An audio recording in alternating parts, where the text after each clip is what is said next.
Well, there's only one Writer, expression for it. activist, Nobel laureate, government critic, and political prisoner. Wole Soyinka has played many roles in his long life, but today his thoughts are turned to another iconic African.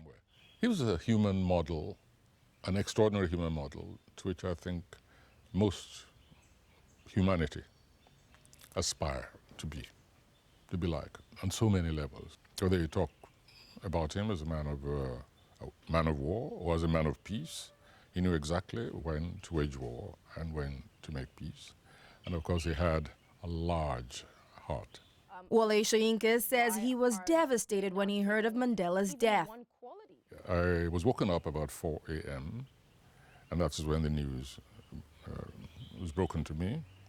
And I just lay for some time, and exactly as I phrased it is how I felt, that this huge, troubled continent had lost its soul. Now that Mandela is gone, many are concerned that what he stood for is lost as well. I asked Wole Soyinka if there was anyone alive today who could fill the icon's shoes, and his answer was quite disturbing. Well, to start with, I can't think of any in Nigeria.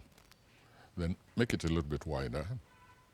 West African sub-region, then go further, go around the whole continent. I can't think of any. Then move out now to the rest of the world. Asia, Soviet Union, Australia. Well, I cannot think of anyone. But it wasn't just a sad day for Wole Soyinka. He recalls a mutual dislike he shared with those closest to Madiba. I have only one problem with Nelson Mandela, and it's a very old problem. In fact, Desmond Tutu shares that problem, Graça Machel shares that problem. All three of us, I remember, confronted him about it over dinner one day in South Africa. We had a private dinner.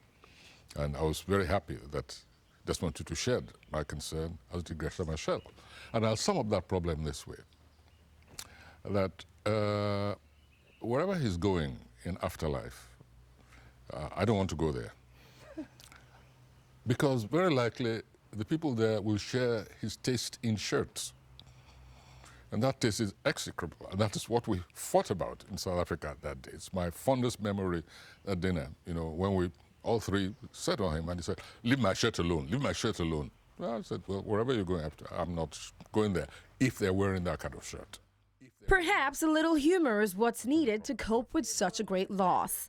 Nelson Mandela would certainly have approved. Adaure, achumba, Sartorial problem. Abeokuta. He was so fond of that kind of shirt.